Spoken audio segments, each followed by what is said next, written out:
Bonsoir à tous et bienvenue dans ce bulletin d'information perspective locale 2022. La bataille de Dakar a déjà lieu et elle aura lieu. Des propos d'Abdou Karim Fofana devant le jury du dimanche, réagissant aux propos du président Macky Sall disant, je cite, « Personne ne peut m'intimider ».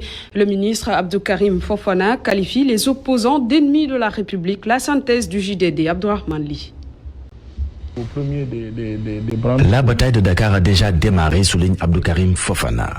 Le membre du directoire de campagne de la coalition Benno Bokk Yakaar pour la ville de Dakar en veut pour preuve les manifestations des membres de l'opposition qui, selon lui, ne respectent aucunement les principes démocratiques. Des opposants comme Barthélémy Diaz qui, aux yeux de Fofana, n'ont aucun argument si ce n'est des invectives et la violence. Il accuse d'ailleurs le maire de Mermoz Sacré-Cœur d'être un coutumier des faits. Il nous a habitués à de la violence, à des invectives, à des actions de terrain pour provoquer. La preuve, Mamadou. Comment vous pouvez comprendre qu'un citoyen sénégalais élu soit convoqué avant de quitter sa maison le jour de l'audience, à 8h30, il sait, le procès a été renvoyé. Mais malgré tout, à 10h, 10h30, il mobilise tous ses amis, tous ses acolytes et force une marche à Dakar qui n'est pas autorisée. Lorsqu'une personne comme ça vous habitue à de tels actes, la police, les autorités territoriales ont le devoir et la responsabilité de prévenir tout débordement. Le président de la République a, à son tour, prévenu que personne ne peut l'intimider. Une déclaration que son ministre Abdou Karim Fofana défend, estimant qu'il fait face à des ennemis de la République dans tout ce qu'elle implique. Ce que nous avons en face de nous, ce sont des gens qui sont des ennemis de la République. Des gens qui considèrent que dans une république, le pouvoir doit se donner par la rue. Ils ne croient pas aux élections. Le problème qui se pose, c'est que ceux qui croient en la République, ce sont ceux qui se font élire, ceux qui vont débattre sur les plateaux télé, ceux qui tiennent leurs réunions publiques, mais ce n'est pas ceux qui occupent les places publiques et qui pensent que par la violence, en essayant d'entretenir une tension permanente, peuvent faire courber l'échine. Le candidat à la mairie de Dakar a annoncé qu'il ne travaillerait pas avec le président Macky Sall s'il était élu maire de Dakar.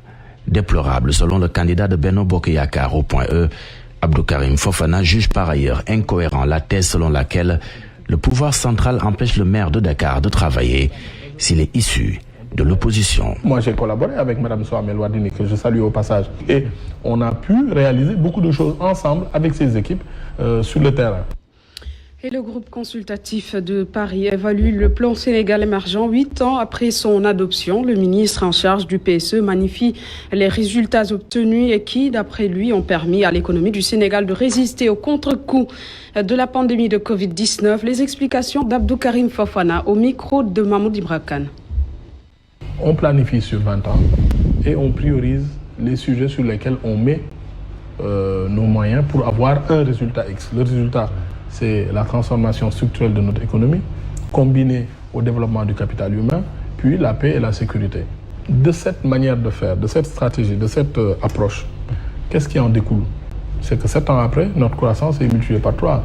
Même malgré la Covid, vous avez vu, beaucoup de pays sont en récession. Nous sommes encore à une croissance positive. Le plan Sénégal émergent ne vous dit pas que 6 millions de pauvres ne vont plus l'être dans 6 ans. Il vous dit que nous posons les jalons pour qu'à l'horizon 2035, que nous changeons de statut.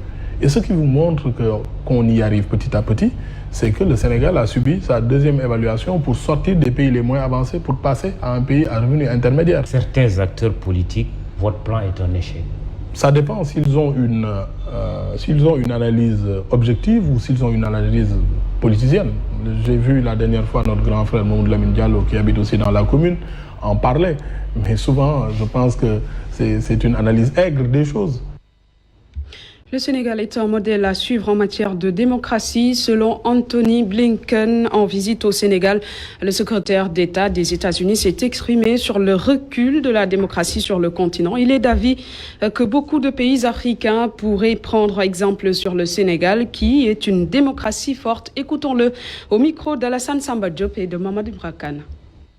Le Sénégal a un rôle clé à jouer parce que c'est une démocratie forte, avec une tradition, des institutions et un leadership qui, je pense, peut porter le drapeau démocratique dans la région, en Afrique, au-delà de l'Afrique. La présidence de l'Union africaine par le Sénégal l'année prochaine, c'est un moment très important parce que, justement, en ce moment, nous avons ces défis qui s'annoncent au Sahel. Nous voyons en Éthiopie, au Soudan et autres, au Guinée, des reculs. Et je pense que le Sénégal a un rôle très important à jouer, justement, parce que c'est une démocratie forte. Je sais, de la part du président Macky Sall, que c'est quelqu'un qui a beaucoup de foi dans la constitution du pays, et je suis sûr que c'est ça qu'il a en tête en menant la démocratie sénégalaise.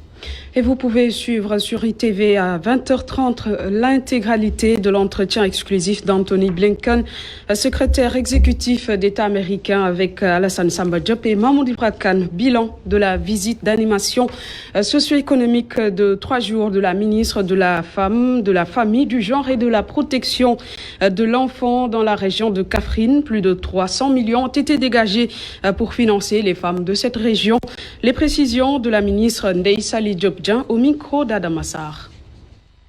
Évidemment, le rappel de cette lourde responsabilité est inséparable de votre droit à un repositionnement dans la gouvernance des affaires de la cité et dans le système national de production, de gestion et d'échange des biens et services. C'est d'ailleurs ce droit inaliénable que je m'évertue à promouvoir et à défendre partout, à travers surtout le programme d'animation socio-économique qui vise à promouvoir l'inclusion et l'autonomisation des femmes et des filles, érigé en objectif prioritaire et transversal du programme Sénégal émergent. Et m'inscrivant résolument dans cette perspective, suivant la vision du chef de l'État, son Excellence M. Macky Sall, je mobilisais pour vous, mes chères sœurs et filles, un montant de 100 millions de francs CFA pour le financement des projets des femmes des 9 communes au terme du processus de sélection au niveau départemental. Au total, pour la région de Kaffrine, 320 millions ont été mobilisés pour toute la région de Kaffrine pour financer les projets des femmes avec un lot important de matériel et d'équipements de production et de vie. C'est avec plaisir que je vais procéder tout à l'heure à la remise des autorisations de financement et des équipements de production et d'allègement des travaux, comprenant des moulins à mil, des kits cuisine, machines à coudre et machines à coudre broderie simple, des kits sonorisation et des presses-huiles. Train express régional, les essais ont commencé, mais les impactés se font toujours entendre. Les artisans et brocanteurs d'Eguerpi de Colobane se sont donné rendez-vous à Sébikotane pour réclamer l'aménagement du site de recasement. Ils ont également soulevé la faiblesse des indemnisations et les omissions. Babacar Seck, reportage. Les artisans et brocanteurs de Colobane impactés du terre réclament l'aménagement et la mise à disposition du site de recasement de Sébikotane. Selon eux, 4 ans après, ils ne peuvent toujours pas entrer en possession du site. Ce que nous réclamons, c'est assez simple. C'est la viabilisation de ce site en bonne et due forme répondant aux normes internationales telles que les bailleurs ont financé ce projet-là. Puisque avec 3 milliards, il devait y avoir des espaces de travail, c'est-à-dire, comment on les appelle, des ateliers et autres, des toilettes, des réfectoires et toutes les commodités qu'il faut pour que ce site soit viable et praticable pour les 480 chefs d'entreprise qui devaient être implantés ici dans ce site. En plus des faibles indemnisations, plusieurs omissions ont été constatées selon les impactés qui n'ont plus de source de revenus.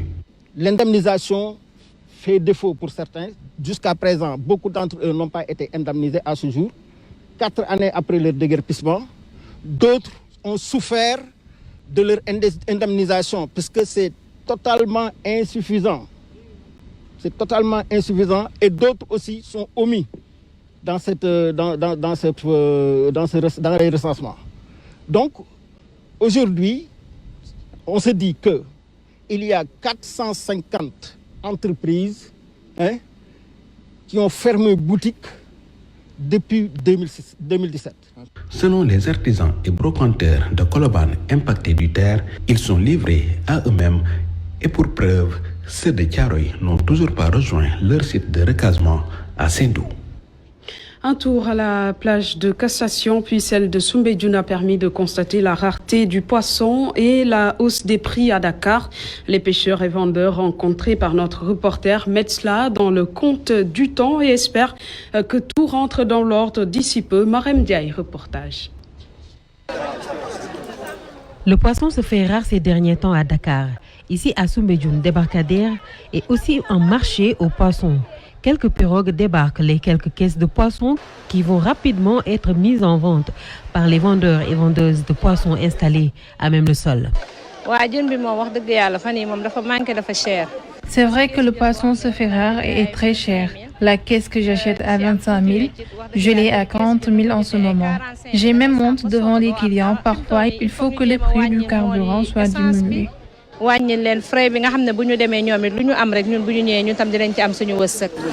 Pour ce vendeur, cette situation serait due à la transition été-hiver.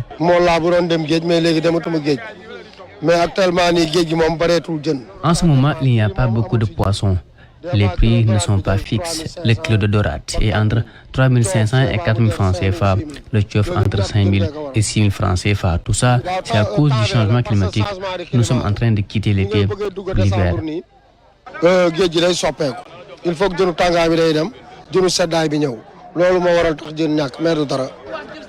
Ce pêcheur vient de débarquer.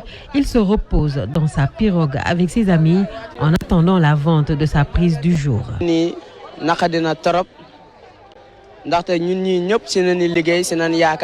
C'est juste momentané. Il nous arrive de nous frotter les mains tellement la pêche est bonne. Mais en ce moment, nous sommes obligés d'aller trop loin en mer pour avoir un peu de poisson. Il faut aussi que nous pêcheurs évitions certaines pratiques comme l'utilisation de certains filets non réglementaires.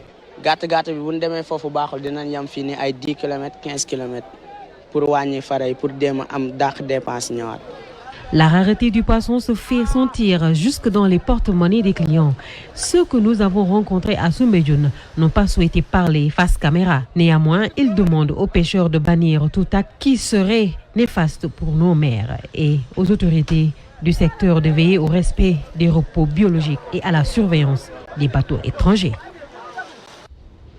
Allons à la rencontre d'Ousseynou Diop à l'image. De nombreux pêcheurs, ils peinent à subvenir à ses besoins à travers son activité. Une situation qui impacte surtout sur l'éducation de ses enfants. La journée mondiale de la pêche célébrée aujourd'hui ne change rien à sa situation d'après lui. Son portrait avec Papa Madjakate Sarr. Face à la mer, Ousseynou Diop fixe le déferlement des vagues comme s'il y cherchait des réponses à ses interrogations. Depuis plus de 20 ans, il va en mer. Pour autant, le pêcheur n'a toujours pas son propre domicile. Depuis que je suis pêcheur, je n'ai pas ma propre maison.